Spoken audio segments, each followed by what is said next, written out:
नमस्कार, हमारे YouTube channel सफल स्टडी आई में आपका स्वागत है।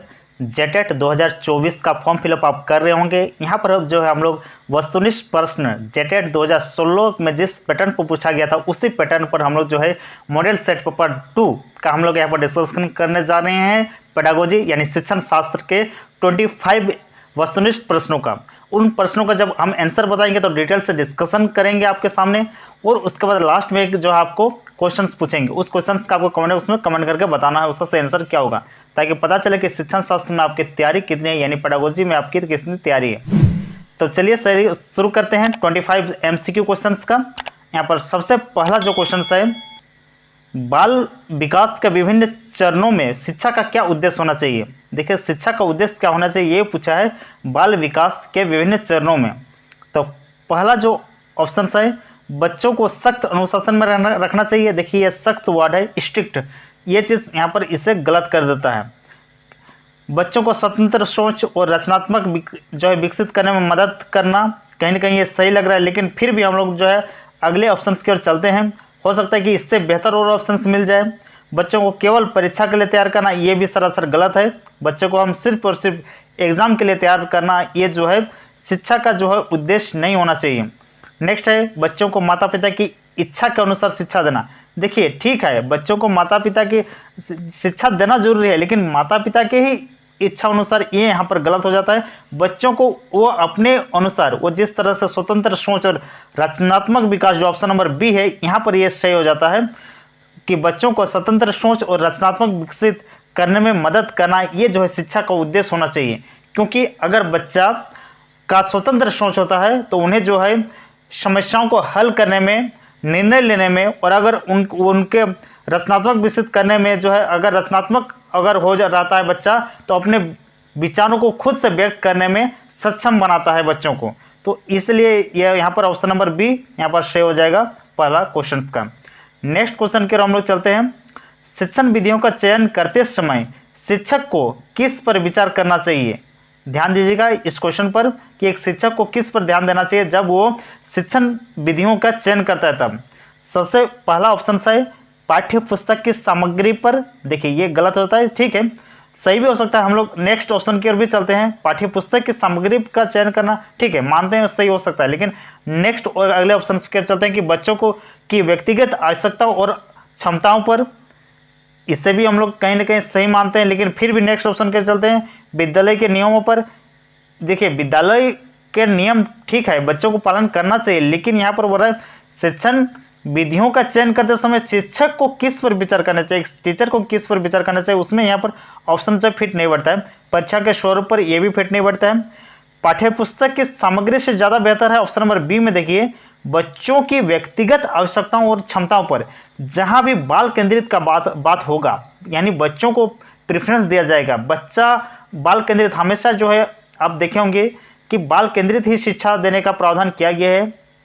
इस कारण बच्चों की जो व्यक्तिगत आवश्यकता है और उसकी बच्चों की क्या क्षमता है, उस पर जो है ज़्यादा ध्यान देने की आवश्यकता है। हर बच्चा का क्योंकि सीखने की जो है गति अलग अलग है, शैली अलग रहती है, इसलिए जो है शिक्षण विधि का चयन करते समय इस पर ध्यान देना आवश्यक है कि जो है बच्चे की व्यक्तिगत आवश्यकता किस प्रकार है और उसकी व्यक्तिगत क्षमता किस प्रकार से। नेक्स्ट क्वेश्चन की हम लोग चलते हैं। शिक्षा में प्रोत्साहन और पुरस्कार का क्या महत्व है।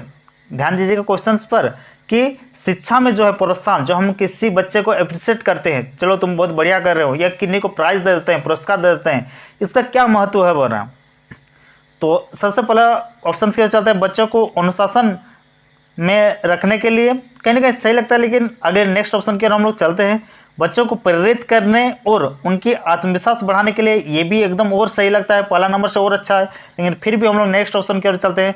बच्चों को डराने के लिए, बिल्कुल गलत, नेगेटिविटी कभी नहीं आनी चाहिए किसी भी ऑप्शन में, वो गलत सबसे पहले हो जाएगा, नेगेटिव वर्ड, नेगेटिव सेंटेंस। बच्चों को अनुशासित रखने के लिए, देखिए बच्चों को अनुशासित रखने के लिए हम जो है अगर पुरस्कार दे रहे हैं, उसे किन्हीं चीज़ का अगर लालच दे रहे हैं तो ये गलत होता है, और उसके अंदर खुद अगर उस तरह का जो है मन में आना चाहिए कि हमें अनुशासित रहना चाहिए। बच्चों के मन में खुद से अंदर, अंतरात्मा से अंदर से आना चाहिए, बाह्य चीज़ से नहीं होना चाहिए, एक्सटर्नल चीज़ से नहीं होना चाहिए।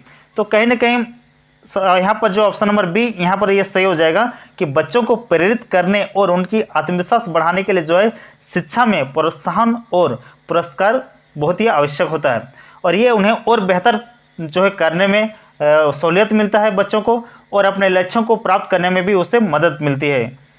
नेक्स्ट क्वेश्चन की ओर हम लोग चलते हैं। बाल विकास के सिद्धांत इस चैप्टर से है, नेट की क्वेश्चन यहाँ पर से शुरू है, देख सकते हैं। निम्नलिखित में से कौन सा सिद्धांत बाल विकास के संदर्भ में सही है? बोला बाल विकास के संदर्भ में कौन सही है वो यहाँ पर पूछ रहा है। ऑप्शंस की ओर हम लोग चलते हैं। सभी बच्चे समान गति से विकास करते हैं, बिल्कुल गलत है। सभी बच्चे ना तो समान गति से विकास करते हैं, ना ही सब जो है सभी बच्चों के सीखने की गति या फिर जो उनकी शैली अलग अलग सबकी रहती है, तो उसी प्रकार विकास की गति भी सबकी अलग अलग रहेगी। बच्चों का विकास एक निरंतर प्रक्रिया है, एकदम सही लगता है, लेकिन फिर भी हम लोग नेक्स्ट ऑप्शन को जरूर जानना चाहेंगे कि उसमें क्या कहता है। बच्चे केवल शिक्षक से सीखते हैं, नहीं, ये सरासर गलत है। सिर्फ शिक्षक से नहीं सीख सकते हैं, क्योंकि बच्चे जो हैं अपने आसपास के सभी जो है वातावरण, सामाजिक जो वातावरण है उन सब से सीखते हैं। और तो नेक्स्ट क्वेश्चन के हम लोग चलते हैं। बच्चों का विकास केवल शारीरिक होता है, ये भी बिल्कुल गलत है कि बच्चों का विकास एक निरंतर प्रक्रिया है। ऑप्शन नंबर बी ये सही है, और यह समय के साथ विभिन्न चरणों में होता है, अलग अलग जो है स्टेप में अलग अलग जो है उन्हें सीखने को मिलती है। इसमें उनकी शारीरिक, मानसिक, सामाजिक और भावनात्मक जो है विकास है वो शामिल है। नेक्स्ट क्वेश्चन पर हम लोग चलते हैं। ये जो चैप्टर कहाँ से लिया गया है वो ऊपर में है, क्वेश्चन नीचे है। एक प्रभावी शिक्षक के कौन से गुण होने चाहिए? क्वेश्चन को फिर से मैं पढ़ रहा हूँ। एक प्रभावी शिक्षक के कौन से गुण होने चाहिए? आपके सामने चार ऑप्शन है। कठोर और अनुशासित होना चाहिए, बिल्कुल गलत है, नेगेटिविटी। यहाँ पर स्ट्रिक्ट का बात हो रहा है, अनुशासित होना चाहिए, ठीक है, लेकिन कठोर नहीं होना चाहिए कभी भी किसी भी टीचर को। नेक्स्ट ऑप्शन के हम लोग चलते हैं। बच्चों के साथ मित्रवत और सहायक होना चाहिए, ये सही लग रहा है। फिर भी हम लोग जो है अगले ऑप्शन के चलते हैं, हो सकता है कि इससे बढ़िया हमें जो है आंसर मिल जाए। केवल पाठ्यपुस्तक के अनुसार पढ़ाना, बिल्कुल गलत है कि केवल पाठ्यपुस्तक के अनुसार पढ़ाकर कोई टीचर पढ़ा रहा है तो वो बिल्कुल गलत जो है उनका निर्णय है, गलत है। छात्रों से दूरी बनाकर रखना, ये तो और नेगेटिविटी आ रहा है, तो इसमें तो और गलत है। तो यहाँ पर मेरा ऑप्शन नंबर बी जो है, इस प्रश्न का ऑप्शन नंबर बी सही होता है कि बच्चों के साथ मित्रवत और सहायक हो, एक जो है टीचर का ये प्रभावी गुण होना चाहिए। इससे जो है बच्चे शिक्षक पर विश्वास करते हैं और खुलकर अपने विचारों को, अपनी समस्याओं को टीचर के सामने वो साझा करते हैं बच्चे। नेक्स्ट क्वेश्चन की ओर हम लोग चलते हैं। अधिगम विकलांगता यानी लर्निंग डिसेबिलिटीज चैप्टर से है कि निम्नलिखित में से कौन अधिगम विकलांगता यानी लर्निंग डिसेबिलिटीज का उदाहरण नहीं है, पूछ रहा है। इनमें से कौन अधिगम विकलांगता यानी लर्निंग डिसेबिलिटीज का उदाहरण नहीं है, पूछा है।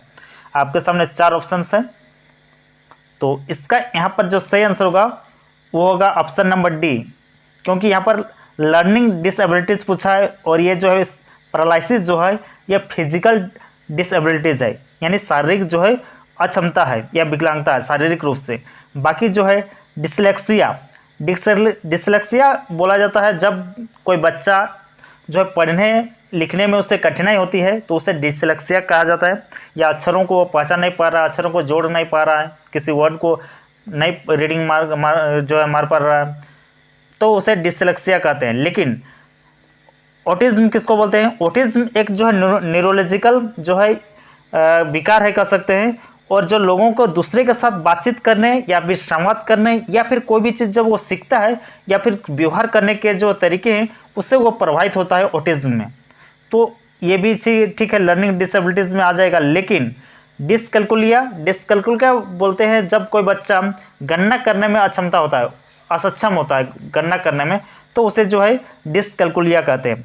तो यहाँ पर जो है अधिगम विकलांगता जो है ये तीनों है, डिसलेक्सिया भी है, ऑटिज्म भी है, डिसकैल्कुलिया भी है, लेकिन कौन इसका उदाहरण नहीं है पूछा है चूंकि, इसलिए यहाँ पर जो इसका सही आंसर हो जाएगा इस प्रश्न का वो होगा ऑप्शन नंबर डी, जो है पैरालिसिस यानी अपाहिजता जो है ये फिजिकल डिसेबिलिटीज है। नेक्स्ट क्वेश्चन की ओर हम लोग चलते हैं। अधिगम यानी लर्निंग चैप्टर से है कि अधिगम का सबसे महत्वपूर्ण घटक क्या है? अधिगम का सबसे महत्वपूर्ण घटक कौन सा है बोल रहा है, तो इसका यहाँ पर सही आंसर हो जाएगा सजा तो बिल्कुल नहीं होगा, रिवार्ड हो सकता है लेकिन कठोर अनुशासन भी नहीं होगा, लेकिन उससे अच्छा ही है अभ्यास, यानी बच्चा अगर बार बार किसी चीज़ को करता है, अभ्यास करता है, तो अधिगम का सबसे महत्वपूर्ण घटक यही है।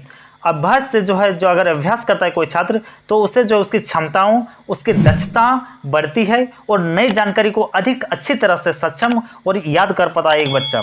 तो इस कारण जो है यहाँ पर ऑप्शन नंबर बी सही हो जाता है। नेक्स्ट क्वेश्चन की ओर हम लोग चलते हैं। अधिगम के प्रकार उस चैप्टर से है, प्रश्न नीचे है, देख सकते हैं कि निम्नलिखित में से कौन सा अधिगम का प्रकार नहीं है। यहाँ ध्यान देने वाली बात है कि अधिगम का प्रकार नहीं है पूछा है। सबसे पहले हम लोग वहाँ पर जो है अंडरलाइन कर लेते हैं। तो अधिगम का प्रकार जो है संज्ञानात्मक अधिगम, कॉग्निटिव लर्निंग, कहीं ना कहीं ये तो है अधिगम का ये जो प्रकार ये है।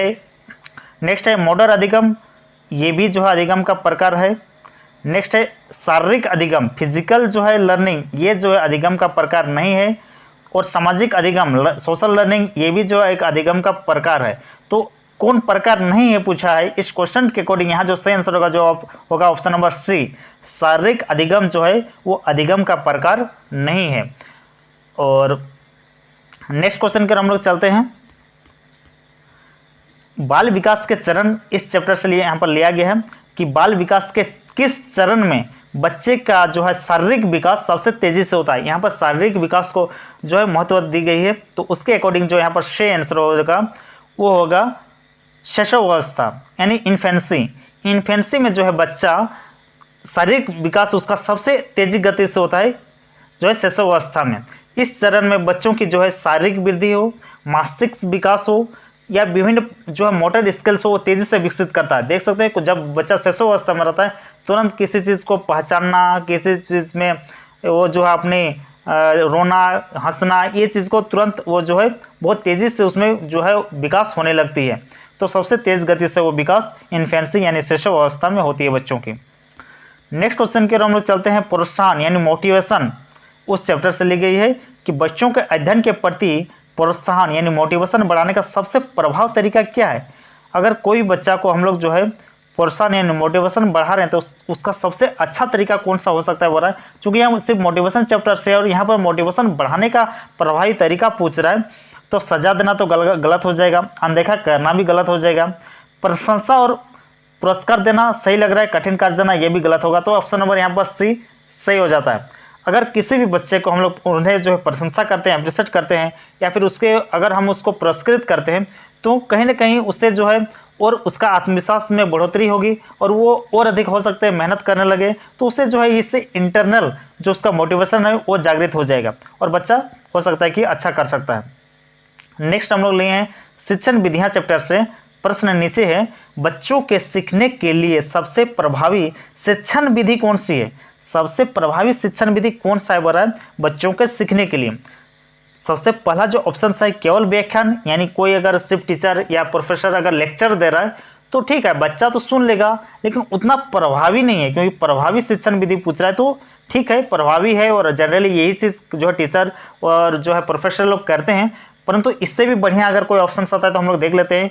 बच्चों के परियोजना यानी प्रोजेक्ट में शामिल करना एकदम और अच्छा लग रहा है कि बच्चा खुद से यहाँ करके सीख रहा है। और जहाँ करके अगर बच्चा सीख रहा है, बाल केंद्रित अगर वो शिक्षा ग्रहण कर रहा है तो उससे बढ़िया ऑप्शन और कुछ नहीं हो सकता है। तो बच्चों के प्रोजेक्ट्स में जो है बच्चा खुद अगर शामिल हो रहा है। नेक्स्ट है पाठ्य पुस्तक से पढ़ाना। ठीक है पाठ्य पुस्तक से ही पढ़ाते हैं टीचर्स हो या कोई प्रोफेसर हो, बट ये ऑप्शन नंबर बी यहाँ पर सबसे जो है फर्स्ट प्रेफरेंस में हम लोग रखें। नेक्स्ट ऑप्शन को भी हम लोग जो चलते देख लेते हैं। बच्चों को स्वतंत्र रूप से सीखने देना, हाँ ये भी एक हो सकता है शिक्षण की विधि कि स्वतंत्र रूप से बच्चे को सीखने देना। लेकिन सबसे प्रभावी तरीका में अगर यहाँ पर बताया जाए कि बच्चा खुद से करके यहाँ पर सीख रहा है ऑप्शन नंबर बी में कि बच्चों को परियोजना यानी कुछ भी प्रोजेक्ट्स में शामिल करना। सबसे बड़ी बात है कि यहाँ पर हम लोग उससे बच्चे को डायरेक्ट वो शामिल कर रहे हैं जिससे जो है बच्चा किसी भी काम को खुद शामिल होकर वो व्यवहारिक अनुभव प्राप्त करता है और उनकी समझ और उसके कौशल में और अधिक वृद्धि होती है। यह बच्चों को जो है सक्रिय रूप से यानी एक्टिव रूप से अगर वो पार्टिसिपेट ले रहा है तो वो कहीं ना कहीं ज़्यादा से ज़्यादा वो बच्चा सीख पाता है। नेक्स्ट क्वेश्चन की ओर हम लोग चलते हैं। संज्ञानात्मक विकास यानी कॉग्निटिव डेवलपमेंट चैप्टर से है। क्वेश्चन नीचे है, किस वैज्ञानिक ने संज्ञानात्मक विकास के सिद्धांत को प्रस्तुत किया था। बहुत ही इंपॉर्टेंट क्वेश्चन है और इसे जो है सभी को आना चाहिए। बेसिक क्वेश्चन है और सभी को आना चाहिए। किस मनोवैज्ञानिक ने जो है संज्ञानात्मक विकास के सिद्धांत को प्रस्तुत किया था। तो इसका जो यहाँ पर सही आंसर होगा ऑप्शन नंबर बी, जीन पियाजे। जीन पियाजे ने ही जो है संज्ञानात्मक विकास के सिद्धांत को प्रस्तुत किया था। उन्होंने बताया था कि बच्चों का संज्ञानात्मक विकास विभिन्न चरणों में होता है और उनकी सोचने की क्षमता और ज्ञान के निर्माण में महत्वपूर्ण भूमिका निभाता है, यह जीन पियाजे जी ने कहा था। नेक्स्ट क्वेश्चन की ओर हम लोग चलते हैं। सामाजिक अधिगम चैप्टर से यानी सोशल लर्निंग चैप्टर से यहाँ पर ली गई है। सामाजिक अधिगम सिद्धांत के अनुसार बच्चे मुख्य रूप से कैसे सीखते हैं? क्वेश्चन को फिर से पढ़िए। सामाजिक अधिगम सिद्धांत के अनुसार बोल रहा है कि बच्चे मुख्य रूप से कैसे सीखते हैं। हम लोग सबसे पहले ऑप्शन कर चलते हैं, अवलोकन और अनुकरण के माध्यम से। बिल्कुल सही लग रहा है कि बच्चा अगर खुद से अगर ऑब्जर्वेशन कर रहा है, अवलोकन कर रहा है और उसका अनुकरण करता है, ऑब्जर्व कर लिया, देख लिया बच्चा, फिर उसी का अनुकरण कर रहा है, यानी उसके बाद उस चीज़ को वो इम्प्लीमेंट कर रहा है, उस चीज़ को बच्चा अगर कर रहा है तो ठीक है, ये सही लगता है। लेकिन फिर भी हम लोग अगले ऑप्शन की ओर चलते हैं, हो सकता है इससे भी बढ़िया हमें जो आंसर मिल जाए। सजा पुरस्कृत बिल्कुल गलत है, नेगेटिविटी आ जा रहा है। केवल पाठ्य पुस्तकों के माध्यम से बिल्कुल गलत, ये जो है कहीं ना कहीं वो एक फिक्स चीज़ में बंद जा रहा है कि केवल पाठ्य पुस्तक बुक से वो नॉलेज ले रहा है, केवल शिक्षकों के माध्यम से, ये भी गलत है। तो हमें जो सबसे बढ़िया जो यहाँ पर ऑप्शन यानी आंसर मिला वो ऑप्शन नंबर ए, अवलोकन और अनुकरण के माध्यम से जो है सामाजिक अधिगम सिद्धांत, ये जो बच्चे का मुख्य रूप से वो सीखते हैं यानी सामाजिक अधिगम प्राप्त करते हैं, वो अवलोकन और अनुकरण करके बच्चे सीखते हैं। और इसमें जो है बच्चे मुख्य रूप से अवलोकन ऑब्जर्वेशन करता है, अनुकरण करता है, इमिटेशन बोलते हैं उससे अनुकरण को, और उससे सीखते हैं। वो दूसरे के व्यवहार को देखकर, यानी उनके आमने सामने जो भी लोग देखेंगे, जो भी चीज़ें दिखेगी, उससे वो बच्चा सीखने लगेगा, उसकी नकल करने लगता है। देखते हैं कोई बच्चा हो आपके सामने, आपके माँ बाप हो या फिर आपके जो भी करीबी रिश्तेदार हैं, वो जैसे करते हैं उस चीज़ को वो नकल करता है, और उस जब को नकल करता है तो नए नए उससे जो है आइडियाज़ आने लगते हैं, नए नए कौशल को, स्किल्स को सीखता है, नए नए ज्ञान प्राप्त करता है। तो बच्चे जो है सामाजिक चीज़ में जो आमने सामने दिखता है उसी का अनुकरण करता है, उसी को अवलोकन करके वो उसी का बच्चा अनुकरण करने लगता है। नेक्स्ट हम लोग अगले क्वेश्चन पर हम लोग चाहते हैं, अधिगम का सिद्धांत चैप्टर से है कि अधिगम का कौन सा सिद्धांत प्रयास और त्रुटि, ट्रायल एंड एरर के सिद्धांत के रूप में जाना जाता है। नेक्स्ट हम लोग फिर से इस क्वेश्चन को और एक बार पढ़ते हैं आपके सामने कि अधिगम का कौन सा सिद्धांत जो है प्रयास और त्रुटि, ट्रायल एंड एरर के सिद्धांत के रूप में भी जाना जाता है बोल रहा है। आपके सामने 4 ऑप्शन है, तो इसका जो आंसर इस सब का डायरेक्ट आपको जानना चाहिए। इसका ऑप्शन नंबर ए, थॉर्नडाइक का सिद्धांत। थॉर्नडाइक का सिद्धांत जो है प्रयास और त्रुटि यानी ट्रायल एंड एरर के सिद्धांत के रूप में भी जाना जाता है। इस सिद्धांत के अनुसार क्या कुछ है, इस सिद्धांत के अनुसार है कि सीखने की प्रक्रिया में व्यक्ति कई प्रयास करता है और गलतियां भी करता है, और गलतियों से सीखकर अंततः जो है उसका समाधान निकालता है और शिखर तक पहुंचता है, यानी अपना जो लक्ष्य है उस तक पहुंचता है। ये कहना है थॉर्नडाइक का सिद्धांत। तो थॉर्नडाइक कहते हैं कि ट्राई करता है बच्चा, कोई भी बच्चा हो, कोई भी आदमी हो, बार बार ट्राई करके गलती करेगा, गलती करके फिर सीखेगा, फिर उसका समाधान निकालेगा और फिर अपना जो भी अचीवमेंट उससे वो प्राप्त कर लेता है। ये है trial and error method. Next question की हम लोग चलते हैं, बाल विकास के चरण से है, उस चैप्टर से। पियाजे के संज्ञानात्मक विकास के सिद्धांत के अनुसार 7 से 11 वर्ष की आयु के बच्चों का विकास किस चरण में होता है? तो इसका जो यहाँ पर सही आंसर होगा ऑप्शन नंबर सी, मूर्त संक्रियात्मक यानी कॉन्क्रीट ऑपरेशनल के समय। अब इससे क्या आपको समझ में आया होगा, नहीं समझ में आएगा तो बोल रहे हैं पियाजे के अनुसार जो है 7 से 11 वर्ष की आयु में के जो बच्चे हैं वो मूर्त संक्रियात्मक, यहाँ पर देख सकते हैं मूर्त संक्रियात्मक का इंग्लिश है कॉन्क्रीट ऑपरेशनल चरण में होते हैं। यानी कॉन्क्रीट ऑपरेशनल मतलब कोई चीज़ को, मूर्त मतलब जो चीज़ को वो सामने से देख पा रहा है, छू पा रहा है, उससे जो है वो ज्ञान ग्रहण करना, उससे जो है वो अवलोकन करके समझ पाना, इस चीज़ को हम लोग बोलते हैं मूर्त संक्रियात्मक, यानी कोई भी चीज़ को ग्रहण करना। इस चरण में बच्चे तर्कसंगत रूप से सोचना शुरू कर देता है और ठोस वस्तुओं और घटनाओं को समझ सकता है। यानी ठोस वस्तु यानी जो चीज़ को छू पा रहा है, जिस चीज़ के सामने वो देख के वो छू पा रहा है, उसे हम लोग बोलते हैं मूर्त संक्रियात्मक यानी कॉन्क्रीट ऑपरेशनल कहते हैं। नेक्स्ट हम लोग अगले क्वेश्चन कर चलते हैं, प्रेरणा चैप्टर से है यानी मोटिवेशन से है। आंतरिक प्रेरणा यानी इंट्रांसिक मोटिवेशन का उदाहरण क्या है? इंट्रांसिक मोटिवेशन का सबसे बेहतर उदाहरण यहाँ पर क्या है 16 नंबर का? तो सबसे पहला पुरस्कार प्राप्त करने के लिए पढ़ाई करना। ठीक है, पुरस्कार प्राप्त करने के लिए पढ़ाई करना ये जो है लगता है सही है, लेकिन इससे भी अच्छा अगर हमें आंसर मिल जाए, अच्छे अंक प्राप्त करने के लिए पढ़ाई करना, देखिए कहीं ना कहीं ये दोनों में सेम टाइप से लग रहा है, कुछ भी अंतर नहीं है, ठीक है। फिर ज्ञान प्राप्त के लिए पढ़ाई करना, इन दोनों में से भी सबसे बेहतर जो ऑप्शन लग रहा है ऑप्शन नंबर सी लग रहा है कि ज्ञान प्राप्त करने के लिए, नॉलेज जो है गेन करने के लिए पढ़ाई करना। और चौथा में बोल रहा है कि दूसरों को प्रभावित करने के लिए पढ़ाई करना, ये तो बिल्कुल नहीं होगा कि दूसरों को प्रभावित करने के लिए पढ़ाई करेंगे, बिल्कुल गलत है। तो ऑप्शन नंबर सी ज्ञान प्राप्त करने के लिए पढ़ाई करना जो है ये आंतरिक प्रेरणा का सबसे बेहतर उदाहरण है। इससे जो है बच्चा किसी एक्सट्रिंसिक बाहरी चीज़ों से प्रेरित नहीं होता है, बल्कि वो इंटरनल उससे जो है बोध होता है कि हमें जो है नहीं करना ही है कोई भी चीज़ को। तो जब तक बच्चे में अंदर से ये चीज़ मोटिवेशन ना आ जाए, तो अंदर से मोटिवेशन कब होता है, जब उससे बच्चे को खुद से लगता है कि नहीं हमें ज्ञान प्राप्त करना है और उसी के लिए पढ़ाई करना है। तो इस कारण जो है ऑप्शन नंबर सी सही होता है। नेक्स्ट है कक्षा प्रबंधन, क्लास मैनेजमेंट। इस चैप्टर से यहाँ पर ली गई है कक्षा प्रबंधन का सबसे प्रभावी तरीका क्या है। कक्षा मैनेजमेंट यानी जो है कक्षा प्रबंधन अगर आप करना चाहते हैं तो उसका सबसे प्रभावी तरीका पूछ रहा है। सबसे प्रभावी तरीका क्या होना चाहिए, कठोर अनुशासन बनाए रखना। देखिए कठोर का बात हो रहा है तो कठोर स्ट्रिक्ट यहाँ पर गलत हो जाएगा, ये ऑप्शन नंबर फर्स्ट जो है गलत हो जाता है। बच्चों को आत्मनियंत्रण सिखाना, ठीक है, आप बच्चे को आत्मनियंत्रण सिखा रहे हैं, ये कहीं ना कहीं जो है सही लगता है, लेकिन हम लोग फिर भी अगले ऑप्शन की ओर चलते हैं। केवल सजा देना गलत है, सजा देना ये बिल्कुल जो है सबसे पहले इससे हटा दीजिएगा। कभी भी अगर नेगेटिविटी आएगा कोई भी ऑप्शंस में या फिर सजा देने का बात आएगा, शिक्षक केंद्रित अगर होगा तो उसे हटा दीजिएगा, क्योंकि हमेशा बाल केंद्रित होना चाहिए। बच्चे को स्वतंत्र छोड़ देना ये भी अच्छा लगता है, लेकिन कक्षा प्रबंधन का यहाँ क्वेश्चन पूछा है कि क्लास को मैनेज करने के लिए अगर बच्चा को स्वतंत्र छोड़ देंगे तो ये भी यहाँ पर इस क्वेश्चन के अकॉर्डिंग ये ऑप्शन गलत हो जाता है।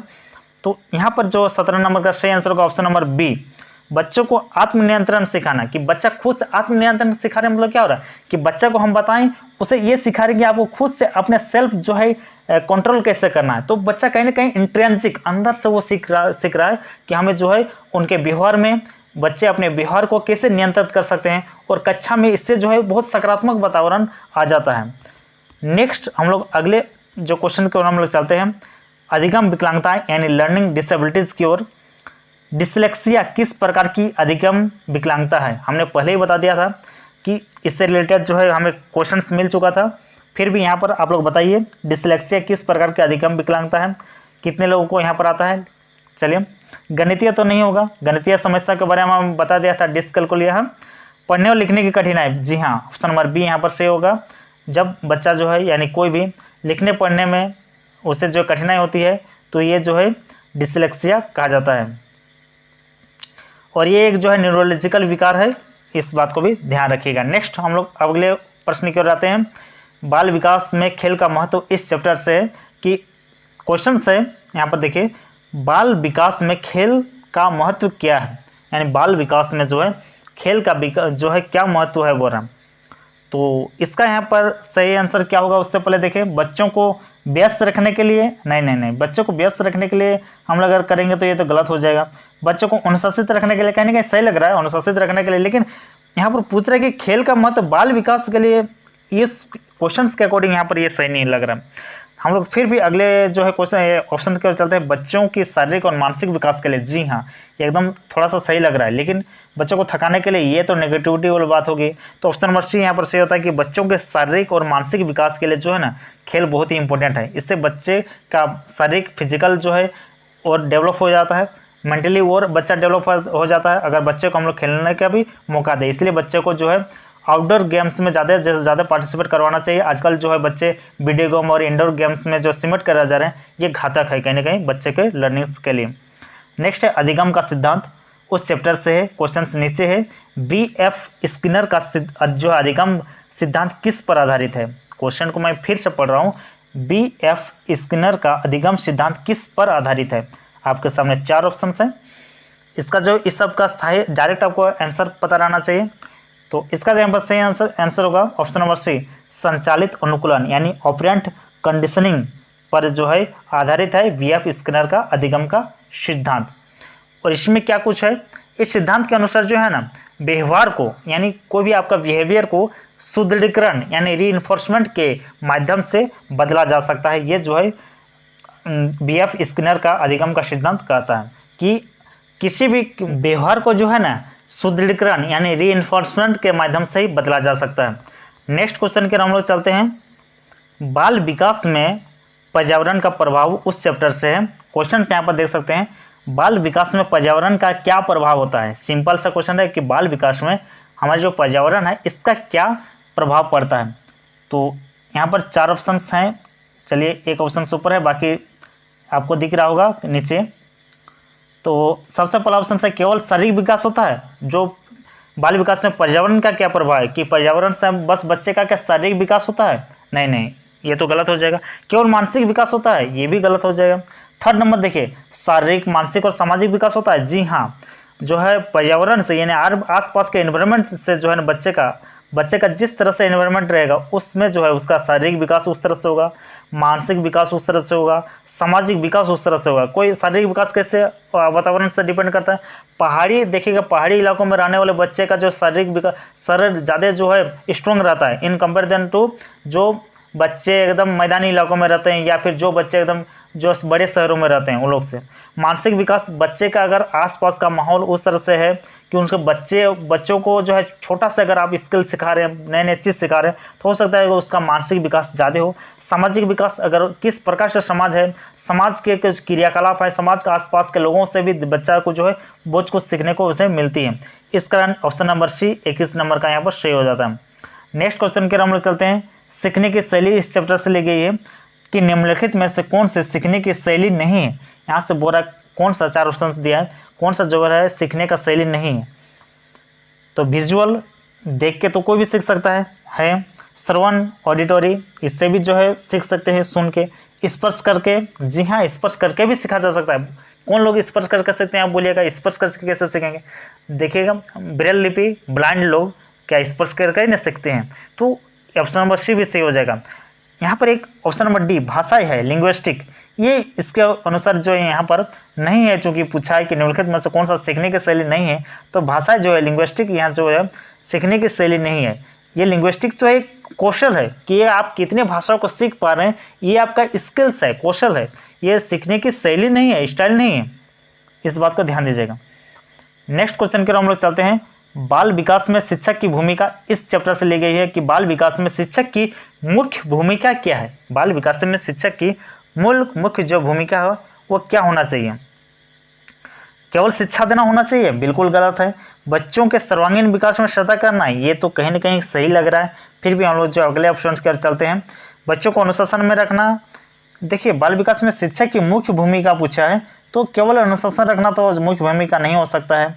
केवल परीक्षाओं के लिए तैयार करना भी मुख्य भूमिका नहीं हो सकता है। तो यहाँ पर ऑप्शन नंबर बी, बच्चों को सर्वांगीण विकास यानी overall development of any child, कि बच्चों के सर्वांगीण विकास में सहायता करना, ये जो है ना शिक्षक की मुख्य भूमिका होनी चाहिए। नेक्स्ट ग्राम हम लोग चलते हैं। ये प्रश्न है बाल विकास के सिद्धांत से। क्वेश्चन नीचे है, किस मनोवैज्ञानिक ने मनोसामाजिक विकास यानी जो है साइको सोशल डेवलपमेंट के सिद्धांत को प्रस्तुत किया था? तो इसका पर यहाँ पर सही आंसर होगा आपके सामने 4 ऑप्शन है, जीन पियाजे, एरिक एरिक्सन, लेव वाइगोत्स्की और जॉन डीवी। तो इसका यहाँ पर सही आंसर होगा option number B, Erik Erikson. Erik Erikson ने जो है मनोसामाजिक विकास यानी साइकोसोशल डेवलपमेंट के सिद्धांत को प्रस्तुत किया था। उन्होंने बताया कि मनोसामाजिक विकास विभिन्न चरणों में होता है और प्रत्येक चरण में भी होता है, ये चीज़ इन्होंने बताया था। नेक्स्ट क्वेश्चन की ओर हम लोग चलते हैं। शिक्षण के सिद्धांत इस चैप्टर से ली गई है कि निर्देशात्मक डिजाइन यानी जो है इंस्ट्रक्शनल डिजाइन का मुख्य उद्देश्य क्या है? आपके सामने 4 ऑप्शन है। शिक्षकों के लिए निर्देश तैयार करना, ये गलत लग रहा है कि शिक्षकों के लिए निर्देश तैयार करना। छात्रों को सजा देना, ये भी गलत है, नेगेटिविटी का बात हो रहा है। शिक्षण प्रक्रिया को अधिक प्रभावी और दक्ष बनाना, ये सही लग रहा है ऑप्शन नंबर सी, कि शिक्षण जो प्रक्रिया है उसे अधिक प्रभावी और दक्ष बनाना। केवल शिक्षकों का मूल्यांकन करना है, ये भी तो गलत है कि सिर्फ शिक्षक हम लोग मूल्यांकन करेंगे, एवोल्यूशन करेंगे तो कैसे जान पाएंगे। यहाँ पर जो इसका सही आंसर होगा 25 नंबर का ऑप्शन नंबर सी सही होगा। लास्ट में आप लोगों के लिए क्वेश्चन है समायोजन चैप्टर से कि समायोजन का सबसे महत्वपूर्ण उद्देश्य क्या है। आपके सामने 4 ऑप्शन है। सामाजिक स्वीकार्यता प्राप्त करना, व्यक्तिगत और सामाजिक संतुलन बनाना, केवल स्वयं को खुश रखना, केवल दूसरों को खुश रखना। समायोजन यानी एडजस्टमेंट का सबसे जो मुख्य उद्देश्य, महत्वपूर्ण उद्देश्य क्या है वो रहा। आपके सामने 4 ऑप्शन है, इन चारों ऑप्शन में से आप जो भी सही आंसर लगता है कमेंट बॉक्स में कमेंट कर दीजिएगा। हमारा ये सेट आपको कैसा लगा जरूर बताइएगा कमेंट बॉक्स में। तब तक के लिए धन्यवाद। जोहर, जय हिंद।